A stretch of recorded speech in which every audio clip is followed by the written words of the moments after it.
Marcus Thompson froze mid-step on the courthouse stairs, his weathered hand gripping Rex's leash as reporters surged forward like vultures. The German shepherd's ears flattened against the chaos of camera flashes and shouted questions about the $220 million verdict. 6 months ago, they'd called him the crazy veteran living in a cave with his damaged dog. A microphone thrust toward his face caught the afternoon sun as a reporter screamed, "How does it feel to be Arizona's richest man?"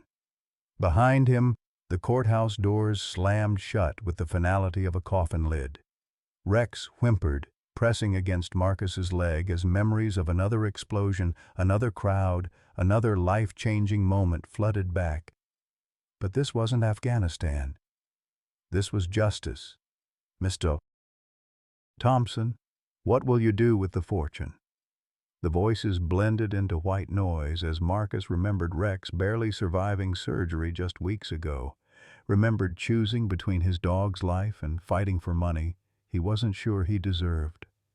Now they both stood vindicated, but the real treasure had never been buried in that cave. Leave a like and share your thoughts in the comments, along with the city you're watching from now. Let's continue with the story. 6 months earlier, Marcus Thompson had stood in the same spot where laughter echoed now, holding a crumpled deed to what the locals called Benjamin's Folly.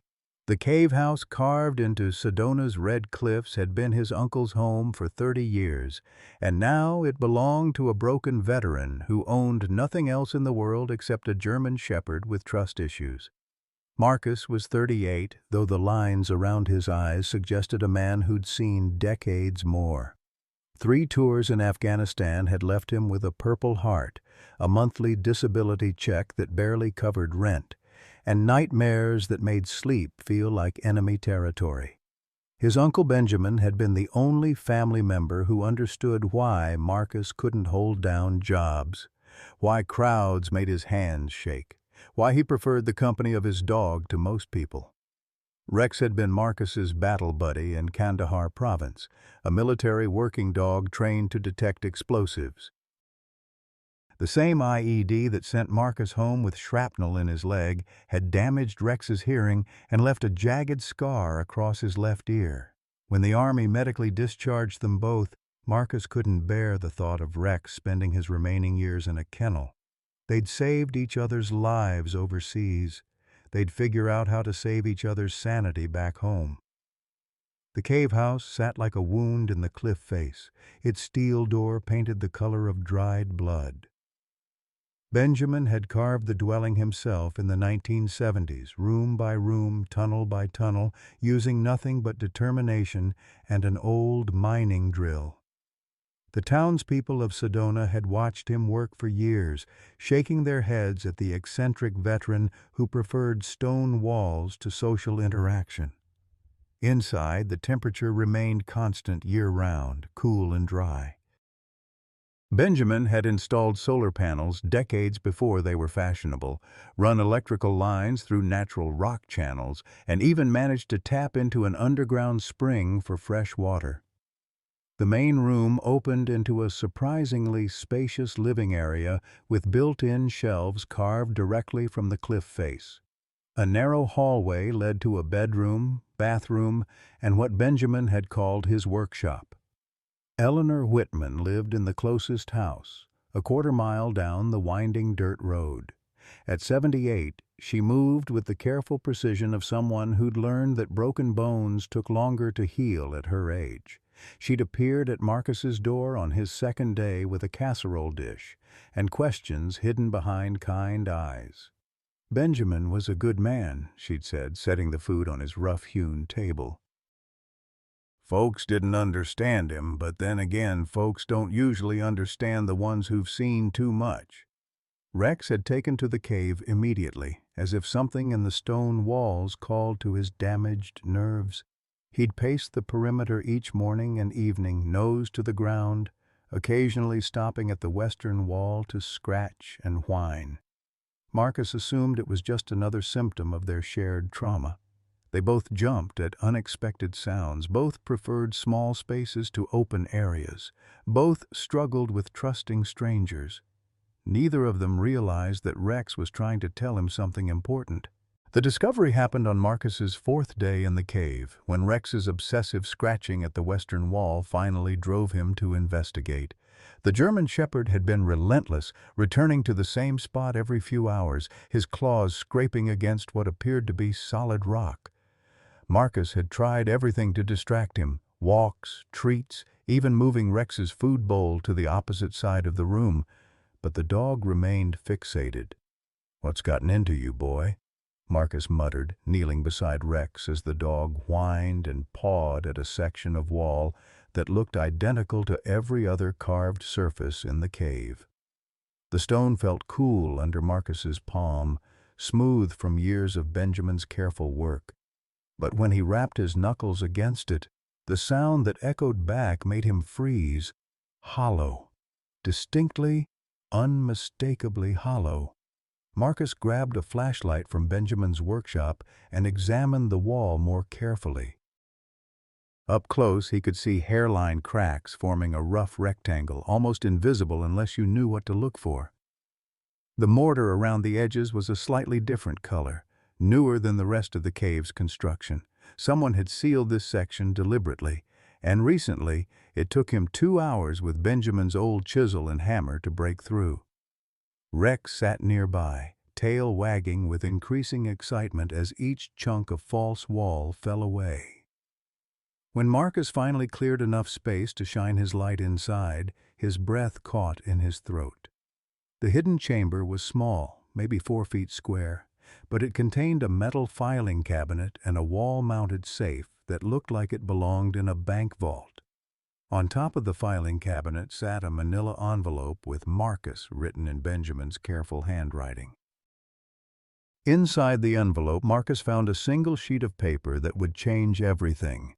"If you're reading this, it means God saw fit to bring you home from that war, and Rex led you to where you needed to be." The filing cabinet contains documents about the Sedona Development Corporation and a trust account that's been waiting 30 years for the right person to claim it. The combination to the safe is your father's birthday.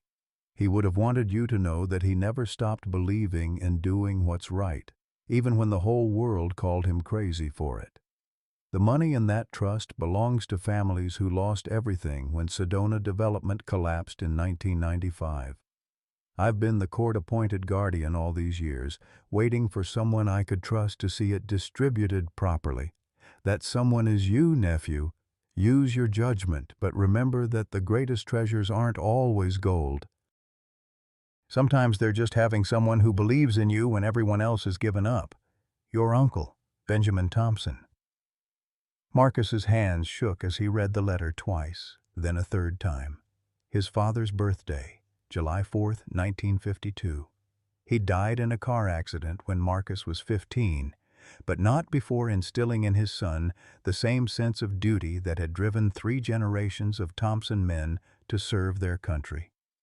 The safe opened with a soft click, revealing stacks of documents and a single cashier's check that made Marcus sink to the floor in disbelief. $220 million made out to the Sedona Development Victims Trust, with a line underneath for the trustee's signature. Rex nuzzled against Marcus's shoulder as if sensing the magnitude of what they'd discovered. The dog's tail wagged slowly, and for the first time since they'd arrived at the cave, his anxiety seemed to settle. It was as if he'd completed some important mission that only he understood. The filing cabinet contained hundreds of documents: court orders, bankruptcy filings, victim statements, and a detailed accounting of every family affected by Sedona Development's collapse. Marcus recognized some of the names from mailboxes around town: the Hendersons who ran the diner, the Morales family who owned the gas station, elderly Mrs. Patterson from the post office. All of them had lost their life savings to a development scheme that promised luxury resorts and golf courses in the desert, but delivered only empty lots and broken dreams. According to the court documents, Benjamin had been appointed as an independent trustee in 1995, tasked with safeguarding the recovered assets until a final distribution plan could be approved. But the legal proceedings had dragged on for years, tangled in appeals and jurisdictional disputes, until most people assumed the money was gone forever. Marcus sat in the hidden chamber until well past midnight, reading file after file by flashlight. Rex lay beside him, occasionally lifting his head when a desert wind moaned through the cave's entrance, but otherwise content to simply be close to his human. When Marcus finally emerged from the chamber, his mind was reeling with questions. Why had Benjamin chosen to live in isolation rather than in town near the people he was supposed to help? Why hadn't he told anyone about the trust? And most importantly, what was Marcus supposed to do with a fortune that rightfully belonged to his neighbors? Neighbors who had spent the last 4 days laughing at the poor veteran who'd inherited nothing but a hole in the ground. He didn't know it yet, but Eleanor Whitman was awake in her house down the road, watching his flashlight move through the cave's windows and wondering if it was finally time to reveal the secret she'd kept for 28 years. Marcus spent the next 3 days researching everything he could find about Sedona Development Corporation and the 1995 collapse that had devastated half the town. The Sedona Public Library's microfiche machine wheezed and clicked as he scrolled through newspaper archives, each headline painting a grimmer picture than the last. Local families lose life savings. Development dreams turn to dust. FBI investigates missing millions. The story that emerged was heartbreaking in its familiarity. Sedona Development had promised to transform the desert into a luxury resort destination, complete with championship golf courses, 5-star hotels, and exclusive residential communities. They'd sold lot after lot to eager investors, many of them local families who'd scraped together their life savings for what seemed like a guaranteed return. The Henderson family had mortgaged their diner. The Morales had sold their small ranch. Mrs. Patterson had cashed in her late husband's pension. Then, almost overnight, it all disappeared. The company's executives vanished, taking most of the money with them. What little remained was tied up in court battles that lasted years, with lawyers eating away at the assets faster than vultures on roadkill. Rex had taken to following Marcus everywhere, even to the library, where he lay quietly under the research table despite the "No Pets" sign Mrs. Chen pretended not to see. The dog's anxiety seemed to spike whenever Marcus left the cave for too long, as if he sensed that their safe haven was somehow fragile. On Thursday morning, as Marcus was copying down names from a victim list, a shadow fell across his table. He looked up to find a man in an expensive suit studying him with predatory intensity. Everything about the stranger screamed money, from his Italian leather shoes to his perfectly styled silver hair. But his eyes held something harder than wealth. "Mr. Thompson, I presume." The man extended a manicured hand. "Vincent Crawford, attorney for several interested parties regarding your uncle's estate." Marcus didn't take the offered hand. Rex's ears flattened against his head, a low rumble building in his throat. "Interested in what, exactly?" Vincent's smile never wavered as he pulled out a chair and sat down uninvited. "I think you know exactly what, Mr. Thompson. My clients have reason to believe your uncle was in possession of assets that rightfully belong to them, specifically assets related to the Sedona Development bankruptcy settlement. Your clients being surviving family members of the original investors, people who lost everything 30 years ago and have been waiting for justice ever since." Vincent leaned forward, his voice dropping to a confidential whisper. "Look, I know this puts you in a difficult position. You inherit what you think is your uncle's estate, only to discover it might not legally belong to you, but we're reasonable people. We're prepared to offer you $50,000 for the cave and any contents therein. Cash, no questions asked, no legal complications." Marcus felt his jaw tighten. "And if I refuse? Then we'll be forced to pursue other legal remedies. Probate court, civil litigation, possibly even criminal investigation if we can prove your uncle was hiding stolen assets." Vincent pulled out a business card and placed it on the table. "I'd hate to see a veteran dragged through that kind of ordeal, especially one with your medical history." The threat was subtle but unmistakable. Vincent had done his homework, knew about Marcus's PTSD, his employment struggles, his disability status. Rex's rumble grew louder, and Marcus's hand moved instinctively to the dog's head, both giving and receiving comfort from the contact. "I'll need time to think about it," Marcus said carefully. "Of course. But don't take too long. My clients have been patient for 3 decades. That patience isn't infinite." Vincent stood, straightening his jacket. "Oh, and Mr. Thompson, you might want to have that dog looked at. He seems agitated." After Vincent left, Marcus sat in the library for another hour, staring at the business card without really seeing it. The $50,000 would solve his immediate problems, pay off his credit cards, cover Rex's veterinary bills, maybe even put a down payment on a small apartment somewhere, but it would also mean abandoning any chance of helping the families who'd lost everything to Sedona development. That evening, Marcus walked Rex along the dirt road that connected the cave to Eleanor's house. The desert sunset painted the cliffs in shades of fire, and somewhere in the distance, a coyote called to its pack. Rex's limp was more pronounced after their long day in town, and Marcus made a mental note to call the veterinarian in the morning for a checkup. Eleanor was waiting on her porch with 2 glasses of iced tea, as if she'd been expecting them. At 78, she moved with the careful precision of someone who'd learned that bones took longer to heal at her age, but her eyes were sharp as she studied Marcus's troubled expression. "That Crawford fellow paid you a visit today," she said without preamble. It wasn't a question. Marcus nearly dropped his glass. "How did you—" "Small town, honey." His rental car stuck out like a sore thumb at the library. Eleanor settled into her rocking chair with a soft sigh. "Plus, Mrs. Chen called me. Said you looked like you'd seen a ghost." "Eleanor, what do you know about my uncle and that trust money?" The old woman was quiet for a long moment, watching Rex explore her small garden with methodical thoroughness.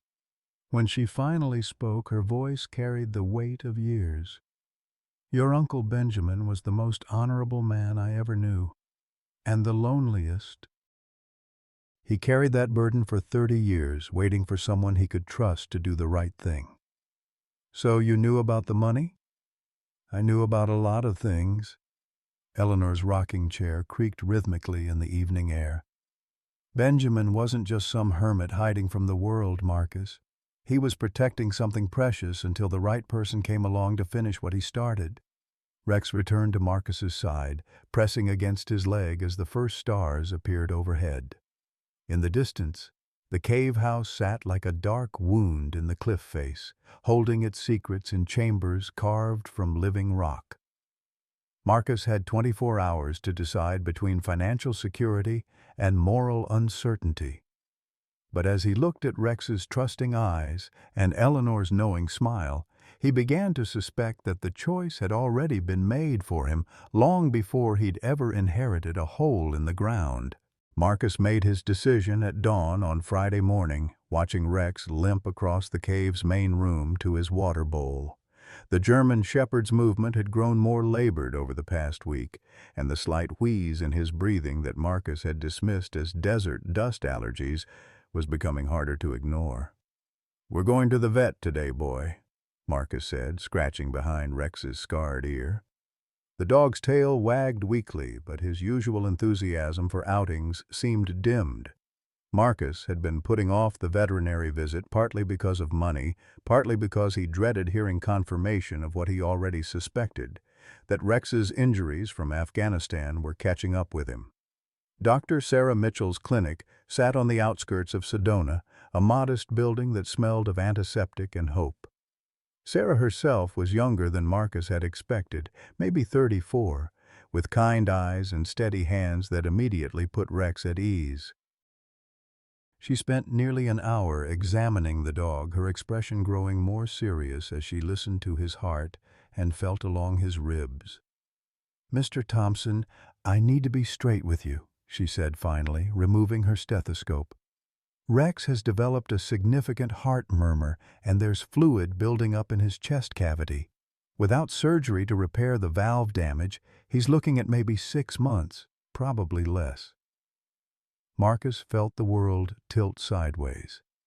"Surgery. How much?" "45,000 minimum. It's specialized cardiac work. We'd have to bring in a team from Phoenix, use the university's surgical suite." Sarah's voice was gentle but unflinching. "I know that's a lot of money. We could discuss payment plans, or there are some charity organizations that help veterans with medical expenses for service animals." $45,000. Marcus had maybe 800 in his checking account. Vincent Crawford's offer of 50,000 suddenly felt less like extortion and more like divine intervention, even if it meant abandoning the trust money and the families who deserved it. "How long do I have to decide?" "Rex is stable for now, but this condition doesn't improve on its own. I'd recommend scheduling the surgery within the next month if you want to proceed."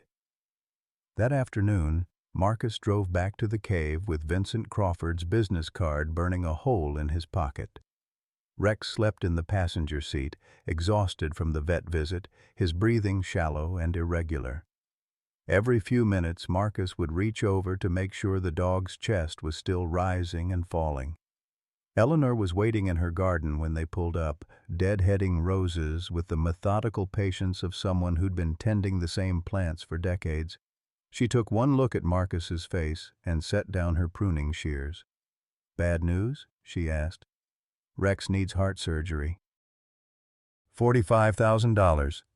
Marcus's voice came out flat, emotionless. "I don't have that kind of money." Eleanor nodded slowly as if she'd been expecting this conversation. "But Vincent Crawford does." "You heard about his offer?" "Honey, I told you this is a small town. Question is, what are you going to do about it?" Marcus helped Rex out of the truck, supporting the dog's weight as they walked slowly toward the cave entrance. "I'm going to call Crawford. 50,000 is enough to save Rex and still have something left over. The trust money. Maybe it was never meant to be mine anyway." "Maybe," Eleanor agreed. "Or maybe this is exactly the test Benjamin knew you'd face."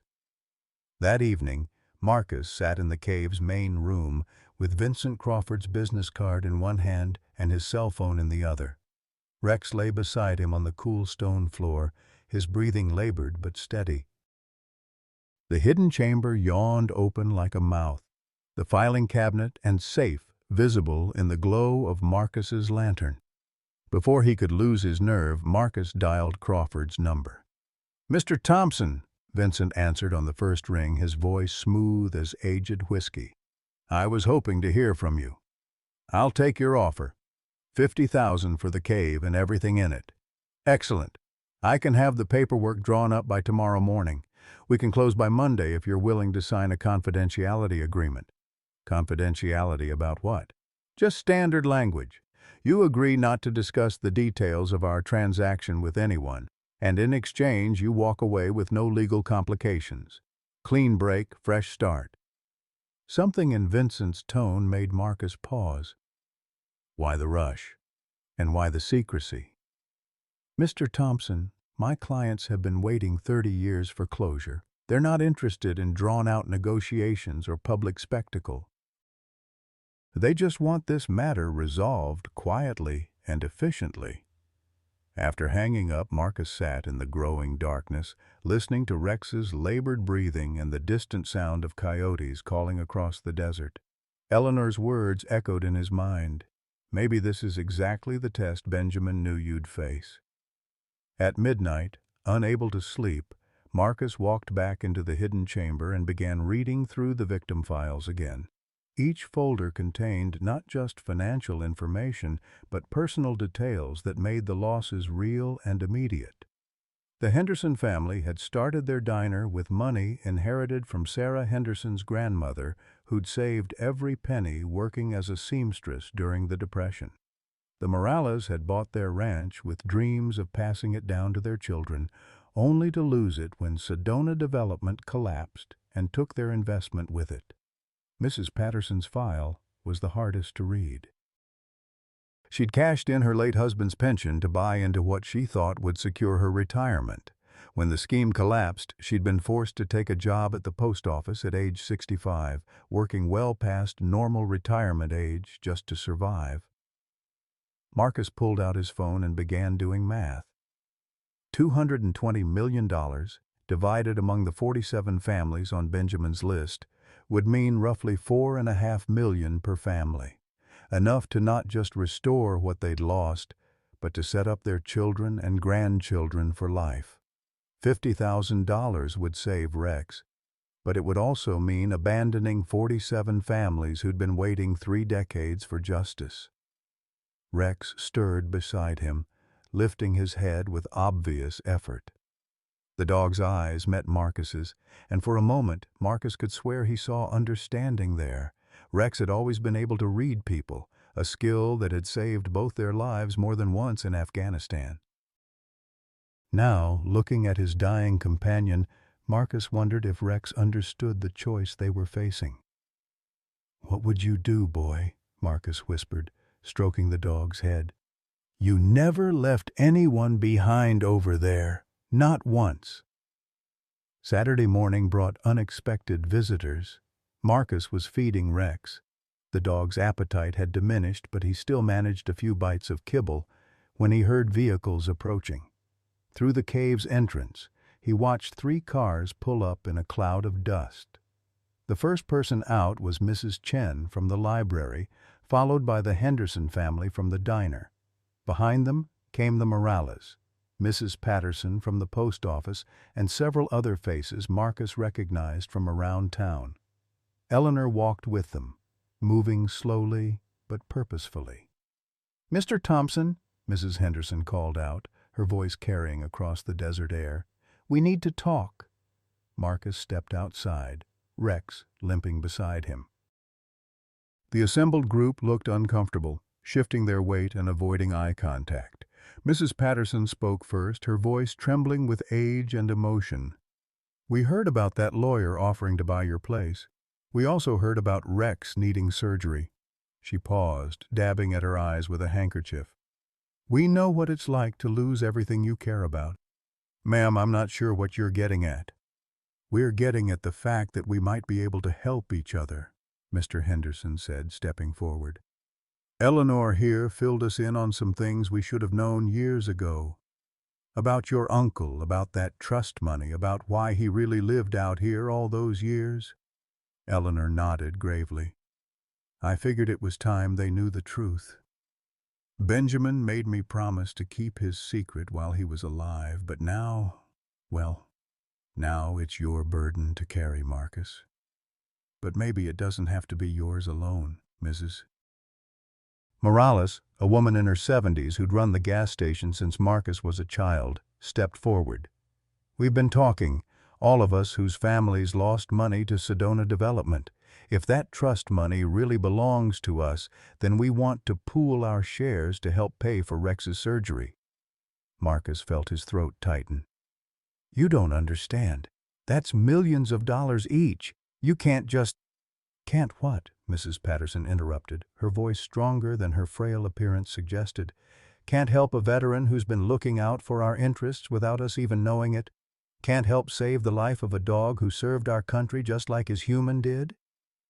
Besides," Mr. Henderson added with a slight smile, "$45,000 split among 47 families isn't exactly going to break us." "Not when we're talking about the kind of money Eleanor says is in that trust." Marcus looked around at the assembled faces, seeing determination mixed with hope and something that looked like gratitude. These were people who'd been written off, forgotten, told their money was gone forever. Now they were offering to help save Rex without even knowing if the trust money was real or legally accessible. "There's something else," Eleanor said quietly. "Vincent Crawford called me this morning. Seems he's been doing some research of his own. Found out I was Benjamin's friend. He wanted to know if I had any information about the trust that might complicate his client's claim to the money. Marcus felt ice form in his stomach. What did you tell him? I told him the truth. That Benjamin Thompson was the most honest man I ever knew, and if he'd been guarding that money all these years, it was because he was supposed to be guarding it. Eleanor's eyes sparkled with something that might have been mischief. I also mentioned that Benjamin kept meticulous records of everything, and that those records might be very interesting to a federal prosecutor. The group was quiet for a moment, digesting the implications. Finally, Mrs. Chen spoke up. So what do we do now? Marcus looked down at Rex, who was sitting patiently despite his obvious discomfort. The dog's eyes met his, steady and trusting. Rex had never asked for anything except loyalty and love. He'd given everything in service to his country and his human, never calculating the cost or expecting reward. We do what Uncle Benjamin would have wanted, Marcus said finally. We fight for what's right, together. The confrontation with Vincent Crawford came sooner than Marcus expected. Monday morning arrived with the sound of expensive engines climbing the dirt road to the cave, kicking up dust clouds that hung in the still desert air like smoke signals announcing war. Marcus was sitting on the cave's front step, sharing a quiet breakfast with Rex, when 3 black SUVs pulled up in formation. Rex's ears flattened against his head, and he struggled to his feet despite the obvious effort it cost him. The dog's protective instincts hadn't dimmed even as his body weakened, and Marcus felt a familiar surge of gratitude for his loyal companion. Vincent Crawford emerged from the lead vehicle, his usually pristine appearance slightly rumpled. Behind him came 4 other men in dark suits, their movements too coordinated to be anything but professional security. The message was clear. This wasn't a negotiation anymore. Mr.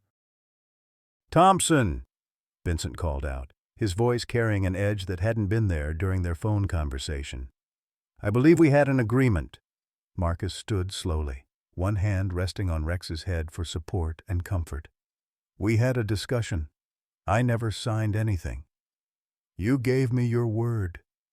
Vincent's eyes were cold now, the polished charm stripped away to reveal something harder underneath.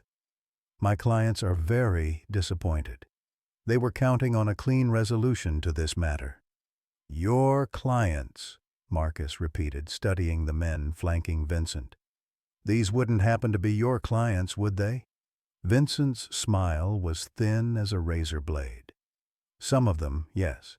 We represent a consortium of investors who've been tracking the Sedona development assets for years. We have a legitimate legal claim to that money, Mr. Thompson, and the resources to pursue it through every court in the country, if necessary. Rex let out a low growl, his body tensing despite his weakness. Marcus could feel the dog's muscles coiled for action, ready to defend his human even if it killed him. The thought sent ice through Marcus's veins. Easy, boy, Marcus murmured, his hand tightening on Rex's collar. To Vincent, he said, what exactly are you claiming? That you're the rightful heirs to families who lost their savings 30 years ago? We're claiming what's ours by right of purchase. My consortium bought the outstanding debts from several of the original Sedona development victims at fair market value. That makes us the legal beneficiaries of any recovered assets. Vincent pulled out a thick folder of documents. Everything's properly notarized, Mr. Thompson. We own the claims to that trust fund. Marcus felt his world shift sideways. If Vincent was telling the truth, then the money didn't belong to the families after all. It belonged to whatever corporate entity had bought their debts for pennies on the dollar. The victims would get nothing again. Let me see those documents. Vincent hesitated, then handed over the folder. Marcus flipped through page after page of legal paperwork, each one bearing the signature of a Sedona development victim and a stamp from Vincent's law firm. The signatures were real, the notarizations legitimate, but something about the dates bothered him. These are all dated within the last 6 months, Marcus said slowly. Some of them just last week. So? So how did you know to start buying these debts 6 months ago? The trust fund was sealed. Nobody was supposed to know it even existed. Vincent's composure cracked slightly. We've been tracking this case for years, Mr. Thompson. It was only a matter of time before the assets surfaced. Or someone told you they were going to surface? Marcus closed the folder, his mind racing. Someone who knew about Benjamin's health, knew he was dying, knew the trust would pass to his heir eventually. The silence stretched between them like a wire about to snap. Rex's breathing was labored, but his eyes remained fixed on Vincent with unwavering intensity. Marcus could hear vehicles approaching in the distance, more dust clouds rising from the road leading to Eleanor's house. "It doesn't matter how we knew," Vincent said finally. "What matters is that we own the legal rights to that money. You can fight us in court if you want, but we both know you don't have the resources for a protracted legal battle, especially not with your dog's medical expenses." The comment hit like a physical blow. Vincent knew about Rex's condition, knew exactly where to apply pressure. Marcus felt his hands clench into fists, felt the familiar surge of combat adrenaline that had kept him alive in Afghanistan, but threatened to destroy him here at home. "Don't," a voice said quietly behind him. Marcus turned to see Eleanor approaching, followed by Mrs. Henderson, the Morales family, and a dozen other townspeople. "Don't give him the satisfaction of seeing you lose control." Eleanor walked past Marcus to stand directly in front of Vincent, her 78-year-old frame dwarfed by the lawyer's height, but somehow commanding the space between them. "Vincent Crawford," she said, her voice carrying the weight of decades. "I should have recognized the name sooner. Ma'am, I don't believe we've been introduced." "Oh, we haven't, but I knew your daughter." Eleanor's words fell like stones into still water. "Emma Crawford. Beautiful girl, smart as a whip. Used to come into the library when she was in high school, checking out books about medicine and healing. Said she wanted to be a doctor someday, help people." Vincent's face went white. "How did you—" "Small town, honey. We remember our children, especially the ones we lose too young." Eleanor's voice gentled slightly. "Emma died of leukemia when she was 19, didn't she? Right after her freshman year at ASU. Your family spent everything trying to save her: experimental treatments, specialist consultations, trips to cancer centers across the country. That's enough." Vincent's voice was barely controlled. "You blamed everyone when she died," Eleanor continued relentlessly. "The doctors, the insurance companies, the government. But mostly you blamed yourself for not having enough money to save her. That's when you started buying up other people's debts, isn't it? Collecting on their pain because yours was too big to carry alone." Marcus watched Vincent's face cycle through emotions: grief, rage, guilt, and something that might have been recognition. The lawyer's hands were shaking now, and his security team looked uncomfortable, as if they were witnessing something too private for strangers to see. "She could have been saved," Vincent whispered. "If we'd had the money for the treatment in Germany, if the insurance company hadn't denied the claim, if those bastards at Sedona Development hadn't stolen our nest egg." His voice trailed off. "Your family lost money to Sedona Development too," Marcus said, understanding flooding through him. "That's what this is really about. It's not about representing victims. You were a victim." Vincent nodded slowly, the fight seeming to drain out of him. $50,000.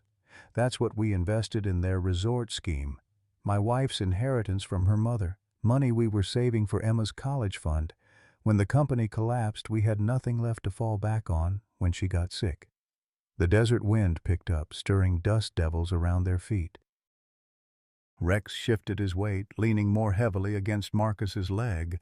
The dog's breathing was becoming more labored, and Marcus could feel time running out in more ways than one.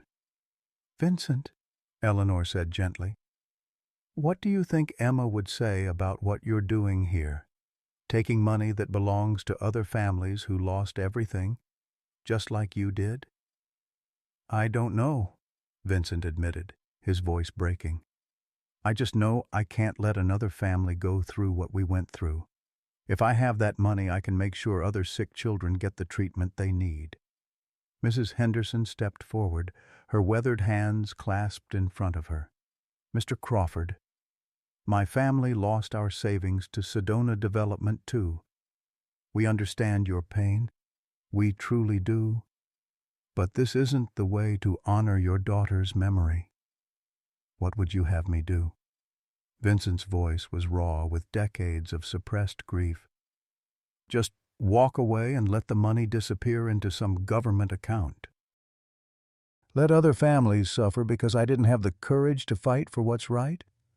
Marcus looked around at the assembled faces.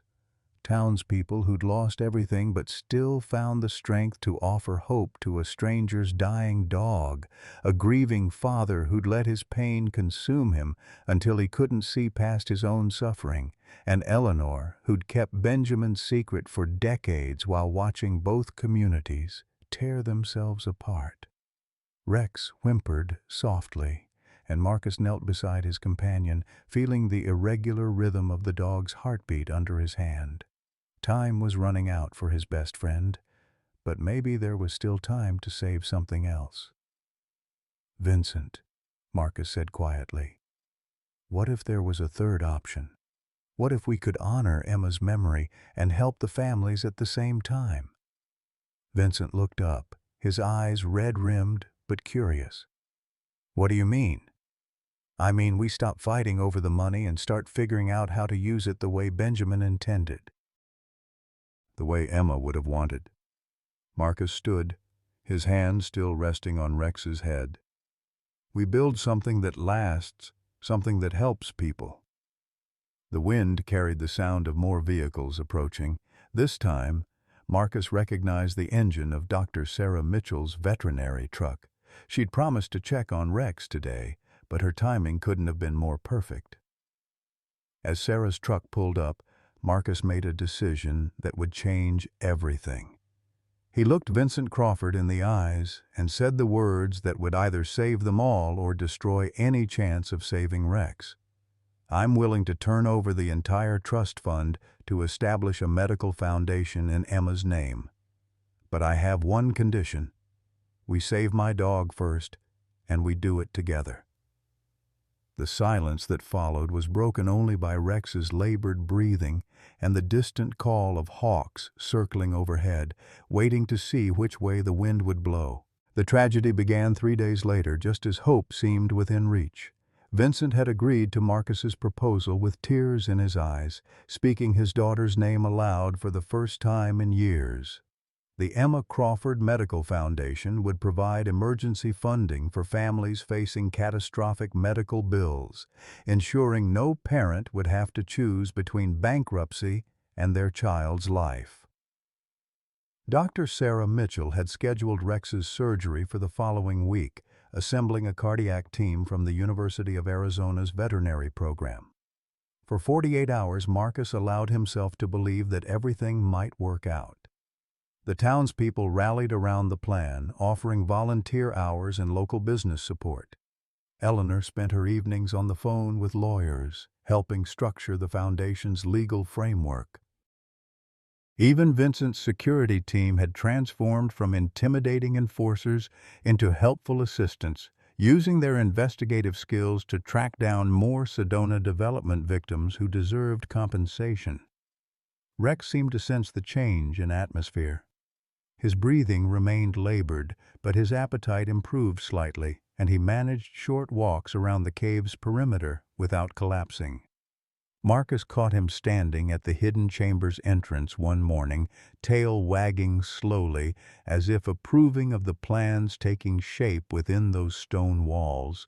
Then Dr. Sarah called with news that shattered everything. "Marcus, I need you to bring Rex in immediately," her voice tight with professional control. "The blood work we took yesterday. There are complications I didn't anticipate." Marcus found Sarah in her clinic's examination room, Rex lying on the metal table with IV lines snaking from his front legs.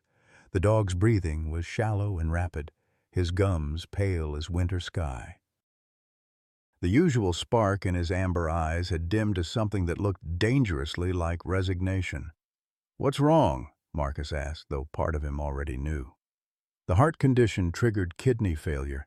His body can't process toxins anymore, and the fluid buildup is affecting his lungs. Sarah's hands moved gently over Rex's still form, checking pulse points and reflexes with the careful precision of someone delivering a death sentence. "Even if we repair his heart, the kidney damage is too extensive." "I'm sorry, Marcus. There's nothing more we can do." The words hit Marcus like shrapnel, each syllable tearing through his chest with surgical precision. Rex lifted his head slightly, meeting Marcus's eyes with the same steady gaze that had carried them both through 3 tours of duty and 6 years of civilian struggles. "How long?" Marcus's voice came out as a whisper. "Hours, maybe a day or two if we keep him comfortable with pain medication." Sarah's professional composure cracked slightly.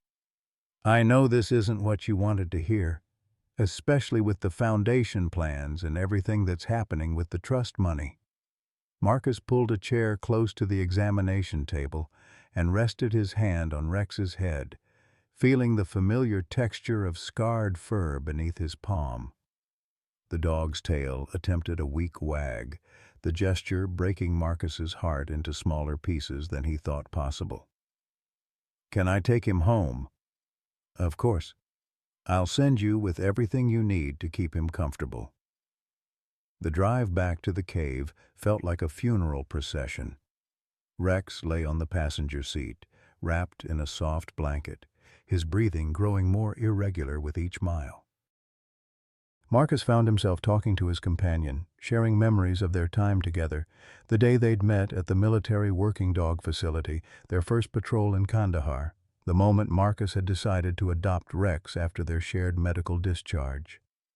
"Remember that firefight outside Bagram?" Marcus said softly, his voice competing with the truck's engine.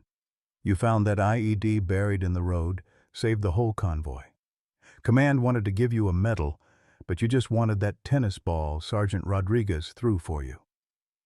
Rex's ear twitched at the sound of Marcus's voice, but he didn't lift his head.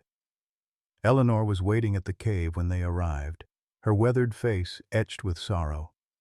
She'd prepared a soft bed near the main room's fireplace, complete with Rex's favorite blanket and a bowl of fresh water. Vincent Crawford stood nearby, his expensive suit looking incongruous in the rustic setting. "I heard what happened," Vincent said quietly. "Sarah called me." "I'm sorry, Marcus. I know what he means to you." Marcus carried Rex inside and settled him on the makeshift bed. The dog's breathing was becoming more labored, each inhalation requiring obvious effort.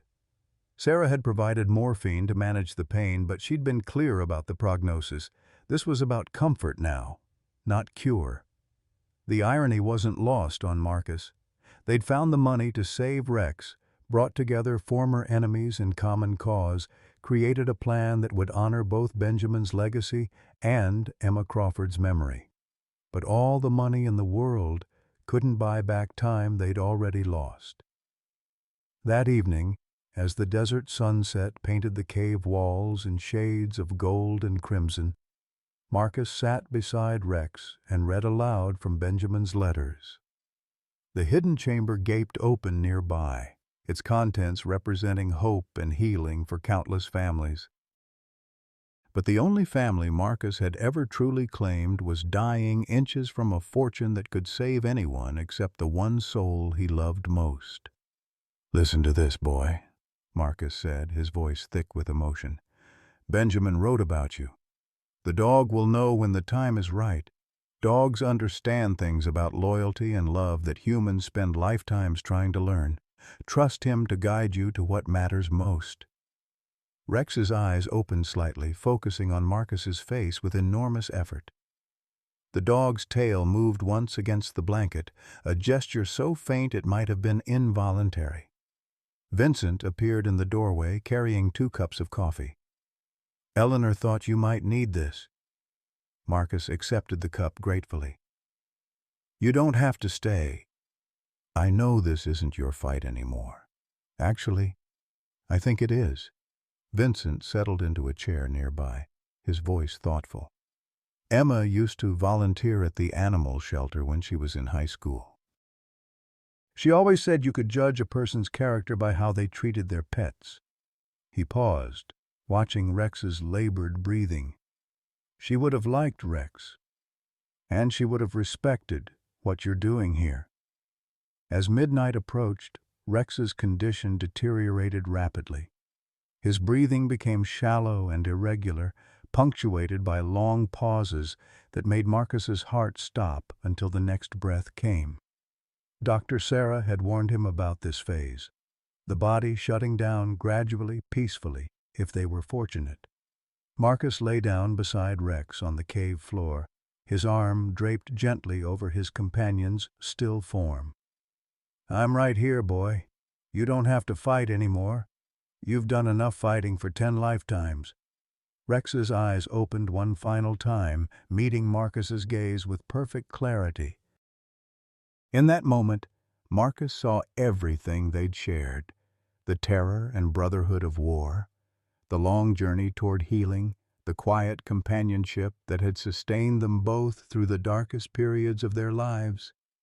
"Thank you," Marcus whispered, "for everything, for saving my life more times than I can count, for never giving up on me when I wanted to give up on myself, for leading me here, to this place, to these people who needed help." Rex's tail moved slightly, one last gesture of love and understanding. Then his breathing stopped, and the cave fell silent except for the sound of Marcus's tears hitting stone.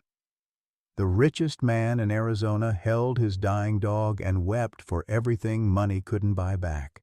Marcus buried Rex at dawn behind the cave, in a spot where the morning sun would warm the red earth and desert wildflowers bloomed each spring. Eleanor and Vincent stood beside him as he placed the last stone on the grave, marking the final resting place of the most loyal friend he'd ever known. For 3 days afterward, Marcus couldn't bring himself to enter the hidden chamber or discuss the trust fund. He sat in the cave's main room, staring at the empty space where Rex's bed had been, feeling hollowed out and purposeless. The money that had seemed so important just days earlier now felt meaningless. What good was $220 million if it couldn't save the one life that mattered most? Vincent tried to engage him in foundation planning, but Marcus responded with monosyllables and vacant stares. Eleanor brought meals that went largely untouched. Duck. Sarah stopped by twice to check on him, her professional concern evident in the way she studied his hollow-eyed expression and asked gentle questions about his sleep patterns and appetite. On the 4th morning, Eleanor arrived with a manila envelope that would change everything. "This came in yesterday's mail," she said, setting it on the table beside Marcus's untouched coffee. "Return address says Federal Bureau of Investigation, Phoenix Field Office. Thought you might want to see it before I opened it myself." Marcus looked at the envelope with the same detached interest he might show a piece of furniture. "Probably just paperwork about the trust. Vincent can handle it." "Vincent's not Benjamin's nephew. You are." Eleanor's voice carried an edge of steel that cut through Marcus's grief-induced fog. "And if you think I'm going to let you waste away in this cave after everything your uncle sacrificed to get that money into the right hands, you've got another think coming." Something in her tone penetrated Marcus's numbness. He picked up the envelope and tore it open, revealing a thick sheaf of documents marked "Classified" in red letters across each page. The cover letter was signed by FBI Director Patricia Morrison and addressed to Marcus Thompson, legal heir of Agent Benjamin Thompson, retired. Agent Benjamin Thompson. Marcus read the words 3 times before their meaning sank in. His uncle hadn't just been a court-appointed trustee. He'd been an undercover federal agent assigned to infiltrate Sedona Development Corporation and gather evidence of their massive fraud operation. The documents told a story that reframed everything Marcus thought he knew about his uncle's life. In 1994, Benjamin had been recruited by the FBI's white-collar crime division to pose as a potential investor in Sedona Development. His military background and engineering expertise made him the perfect candidate to gain the trust of the company's executives. For 6 months, Benjamin had documented every aspect of the fraud, forged environmental impact reports, falsified geological surveys, bribed county officials, and offshore accounts where the stolen money was hidden. When the FBI finally moved to arrest the company's leadership, they'd recovered $220 million in assets. But the executives had already fled the country. Benjamin's assignment should have ended there. Instead, he'd volunteered to remain as the trust's custodian, living in isolation to protect both the recovered assets and his own identity. The cave house had been his cover story, a traumatized veteran seeking solitude in the desert. For 30 years, he'd maintained that fiction while quietly ensuring the money remained safe for its eventual distribution. The most shocking revelation came in the final paragraph of the director's letter. Agent Thompson's dedication to this assignment went above and beyond the call of duty. He declined all offers of reassignment, promotion, or retirement benefits, stating that his obligation to the victims of Sedona development superseded his personal comfort. His sacrifice ensured that $220 million in stolen assets remained intact and ready for lawful distribution to the rightful beneficiaries. Marcus set the documents down with shaking hands. His uncle hadn't been a hermit or an eccentric. He'd been a hero, sacrificing 3 decades of normal life to protect money that belonged to his neighbors. The final document in the package was a personal letter from Benjamin, written shortly before his death and held by the FBI until after the trust transfer was complete. Marcus, if you're reading this, it means the Bureau finally decided you deserve to know the truth about my work. I know you probably have questions about why I never told you, why I let everyone think I was just a crazy old man living in a cave. The truth is, keeping that secret was the hardest thing I ever did. Harder than any mission I flew in Korea or any case I worked as an agent. But I also knew that someday the right person would inherit this responsibility, someone with the integrity to see it through properly. Your father raised you to understand duty and sacrifice. Rex has taught you about loyalty and love. Those lessons, combined with your own experiences in service to our country, make you the perfect guardian for these families' futures. The money belongs to them, Marcus, but how you distribute it is up to you. Use your judgment, trust your instincts, and remember that the greatest treasures aren't always measured in dollars. Sometimes they're measured in the lives we touch and the healing we make possible. Your uncle, Benjamin Thompson, FBI Special Agent, retired. Marcus read the letter twice, then walked outside to Rex's grave. The morning sun was climbing over the desert horizon, painting the red rocks in shades of fire and gold. Standing there, Marcus felt something shift inside him. Not the crushing grief that had consumed him since Rex's death, but a sense of purpose that stretched beyond his personal loss. Rex had led him to the hidden chamber, to the truth about Benjamin's sacrifice, to the money that would change dozens of lives. Even in death, his companion had completed one final mission. When Marcus returned to the cave, he found Vincent and Eleanor waiting with Dr. Sarah, their faces marked with concern and determination. "We've been talking," Eleanor said without preamble. "About Rex, about the foundation, about what happens next." "The Emma Crawford Medical Foundation is still a good idea," Vincent added. "But maybe it shouldn't be the only thing we do with the trust money." Dr. Sarah stepped forward, her voice gentle but firm. "Marcus, I've been thinking about Rex's last days, about how he kept returning to that chamber where you found the documents. I think he was trying to tell you something." "What do you mean?" "I mean maybe the foundation should include veterinary care too. Emergency medical assistance for service animals and their veterans. Rex spent his whole life saving people. Maybe his legacy should be saving other animals who serve." Marcus felt tears sting his eyes, but for the first time since Rex's death, they weren't tears of pure grief. The Rex Thompson Emergency Medical Fund? Rex Thompson Crawford, Vincent corrected quietly. Emma would have wanted her name paired with a hero's. Over the following weeks, Marcus threw himself into establishing not just one foundation, but 3 separate programs funded by the Sedona Development Trust. The Emma Crawford Medical Foundation would provide emergency healthcare funding for families facing catastrophic medical bills. The Rex Thompson Crawford Service Animal Fund would cover veterinary expenses for military and service animals. The Benjamin Thompson Community Recovery Program would provide low-interest loans and grants to help families rebuild after financial disasters. Each of the 47 families on Benjamin's original victim list would receive $3 million in direct compensation, with the remaining funds establishing permanent endowments for the 3 programs.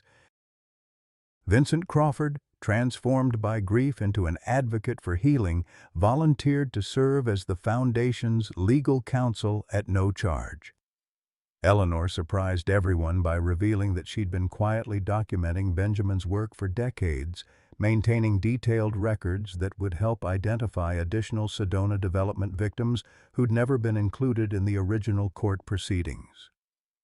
"I may be 78, she told Marcus with a wink, "but I'm not ready to retire from fighting for what's right." The revelation of Benjamin's true identity sent shockwaves through Sedona and beyond. National news outlets picked up the story of the undercover agent who'd sacrificed 30 years of his life to protect stolen money for its rightful owners. The cave house became a pilgrimage site for law enforcement officers and military veterans, a symbol of duty and sacrifice that transcended personal comfort. But for Marcus, the most important transformation was internal. Standing in the hidden chamber where Rex had first detected the secret that would change everything, he finally understood what his uncle's final letter had meant. The greatest treasures weren't measured in dollars, they were measured in the connections between people, the healing made possible by sacrifice, and the love that persisted even after death. Rex's collar still hung on a hook by the cave's entrance, a daily reminder of loyalty that had guided Marcus to this moment. Beside it, Vincent had hung a small framed photo of Emma Crawford, her young face bright with the promise of dreams cut short but not forgotten. The money was no longer hidden. The truth was no longer secret. And somewhere in the desert soil behind the cave, a faithful dog rested in peace, his final mission complete. 6 months after Rex's death, Marcus stood in the renovated cave house, watching the sun set over the desert landscape that had become his true home. The hidden chamber had been transformed into a memorial room, its walls lined with photos of the families who'd benefited from the 3 foundations. Rex's collar occupied a place of honor beside Benjamin's Purple Heart, and a framed copy of the FBI commendation that had finally recognized his uncle's 30-year sacrifice. The transformation of both Marcus and the community had been remarkable. The cave house now served as headquarters for the foundations, with Eleanor managing day-to-day operations despite her advanced age. Vincent had moved his practice to Sedona permanently, finding purpose in helping families navigate medical crises instead of profiting from their desperation. Dr. Sarah had expanded her clinic with foundation funding, creating the Southwest's first comprehensive service animal medical center. Most importantly, Marcus had found peace. Not the peace of forgetting Rex or Benjamin, but the peace of understanding that their sacrifices had meaning beyond personal loss. Every family helped by the Emma Crawford Medical Foundation, every service animal saved by the Rex Thompson Crawford Fund, every community rebuilt through the Benjamin Thompson Recovery Program carried forward the legacy of those who'd given everything for others. The doorbell's electronic chime, a modern addition to the ancient cave, interrupted his reflection. Marcus opened the heavy steel door to find a young woman in military fatigues, a German shepherd at her side. The dog was young, maybe 2 years old, with intelligent eyes and the alert posture of a working animal.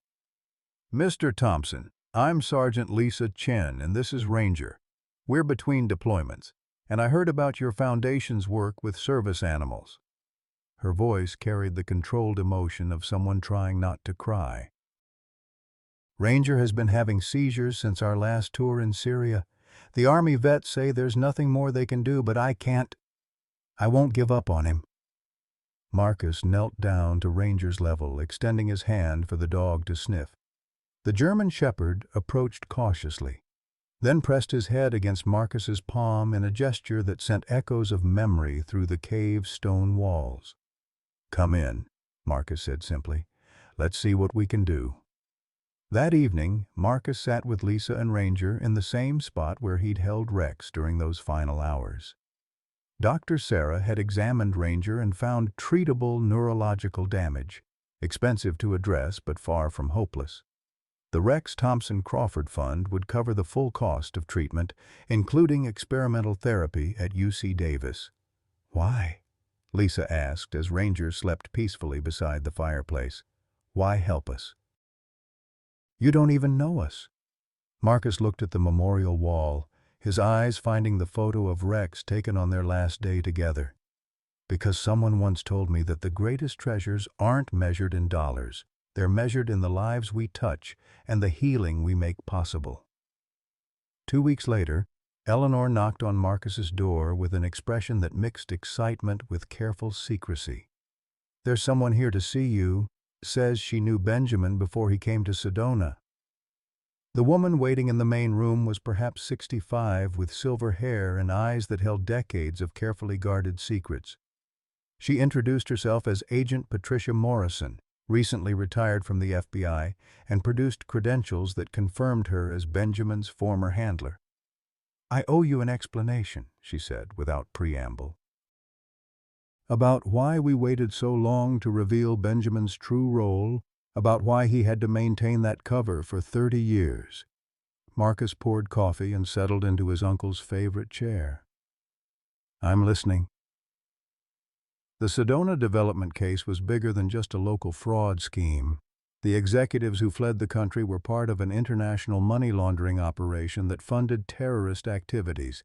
Benjamin's cover as a hermit living in a cave wasn't just protecting the trust money. It was protecting him from people who would have killed him if they'd known he was the agent who'd exposed their operation. The revelation hit Marcus like cold water. His uncle hadn't just been a dedicated agent. He'd been a target, living in constant danger while maintaining the fiction of being an eccentric recluse. "The threats didn't end when the original executives were arrested," Patricia continued. "Their associates spent decades looking for the missing money and the agent who'd taken down their operation. Benjamin couldn't reveal his identity, couldn't have a normal life, couldn't even maintain close relationships because any one of them might have put him at risk." Marcus thought of Eleanor, of the careful distance Benjamin had maintained even with the woman who'd loved him. Eleanor knew, didn't she? Eleanor knew enough to help maintain his cover without knowing enough to become a target herself. She's a remarkable woman, spent 30 years protecting a man she loved without ever being able to acknowledge that love publicly. And now? Now the last of the associates have been captured. The final cell was broken up in Montenegro 6 months ago, right around the time Benjamin died, actually. It's safe for his story to be told, for his sacrifice to be recognized. That night, Marcus walked out to Rex's grave and shared the news with his silent companion. The desert stars wheeled overhead in their ancient patterns, indifferent to human struggles, but somehow comforting in their constancy. "He was protecting all of us, boy," Marcus said to the cairn of stones that marked Rex's resting place. "Uncle Benjamin, I mean, living alone all those years so that someday you could lead me to the truth, and we could help all those families." A warm breeze stirred the wildflowers that had begun growing around the grave, desert lupines and Indian paintbrush that Eleanor had planted in memory of a dog who'd served his country with as much honor as any human soldier. The sound of approaching footsteps made Marcus turn. Dr. Sarah was walking up the path from her truck, her medical bag in one hand and a bottle of wine in the other. "I brought dinner," she said simply. "Thought you might want some company." Over the past months, Sarah had become more than just the Foundation's veterinary consultant. She'd become a friend, a confidant, and recently, something that might be developing into love. Marcus had been hesitant to pursue anything romantic. The wounds left by Rex's death and his uncle's revelations were still healing. But Sarah understood both loss and dedication in ways that few people could. "How's Ranger doing?" Marcus asked as they walked back toward the cave. "Surgery went perfectly. He should be back to full duty in a few months." Sarah paused at the cave's entrance, looking at the memorial plaques that now honored both Benjamin and Rex. "You know, I've been thinking about expanding the Foundation's mission." "How so?" "Training programs. We help service animals medically. But what about retired military working dogs who need new homes? What about pairing rescue dogs with veterans who need companions?" She smiled, and Marcus felt something warm unfold in his chest. "We could call it the Second Chances Program." 3 months later, Marcus stood before a joint session of Congress, testifying about the needs of veterans and their service animals. The foundations had gained national attention, drawing support from celebrities, politicians, and ordinary citizens who understood that healing often began with the simple act of caring for another living being. But the moment that mattered most came afterward, in a quiet corridor of the Capitol building, when a young Marine approached with tears in his eyes and a photo in his hand. "Mr. Thompson, this is Duke. He didn't make it home from Fallujah, but your foundation helped me get custody of his brother from the same litter. I wanted to thank you." The Marine's voice broke. "Duke saved my life over there. His brother is saving it again over here." That evening, Marcus called Eleanor from his hotel room to share the day's events. At 81, she remained the Foundation's spiritual center, the keeper of Benjamin's memory, and the bridge between past and future. "Your uncle would be proud," she said quietly. "Both of them, Benjamin and your father. They raised you to understand service, Marcus. Now you're teaching the rest of us what that really means." 6 months later, Marcus and Sarah were married in a simple ceremony held in the cave house's main room. Vincent Crawford officiated, having become ordained online specifically for the occasion. Eleanor served as matron of honor, resplendent in a dress she'd worn to her own wedding 60 years earlier. The reception was held on the desert floor behind the cave, with string lights reflecting off the red rocks and the scent of sage carried on the evening breeze. At the center of the celebration sat an empty chair decorated with wildflowers, Rex's place at the family table. As the evening wound down and guests began to drift home, Marcus and Sarah walked hand in hand to Rex's grave. The memorial had grown over the months, with visitors leaving stones, flowers, and small tokens of remembrance. A bronze plaque now marked the spot. "Rex Thompson, military working dog, faithful companion, he led us to the treasure that mattered most."